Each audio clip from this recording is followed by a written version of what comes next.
នេះគឺជាពេលវេលាដែលស្ដេចស្វាស៊ុនអ៊ូខុងត្រូវបានដោះលែងក្រោយពេលត្រូវបានសង្កត់នៅក្រោមភ្នំអស់រយៈពេល500ឆ្នាំព្រះសង្ឃថាងជេងបានមកដល់ទីនេះដើម្បីនិយាយលក្ខខណ្ឌជាមួយនឹងស៊ុនអ៊ូខុងបន្ទាប់ពីដោះលែងស៊ុនអ៊ូខុងត្រូវតែរួមដំណើរជាមួយព្រះសង្ឃថាងជេងដើម្បីចម្លងធម៌ទៅកាន់លោកខាងលិច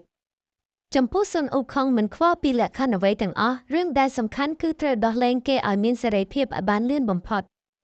បន្ទាប់មកព្រះសង្ឃថាងជេងបានយកកងពាក់លើក្បាលរបស់ស៊ុនអ៊ូខុងរួចហើយស្រាយត្រាសង្កត់ដែលធ្វើឲ្យស៊ុនអ៊ូខុងត្រូវបានដោះលែងនៅពេលនេះ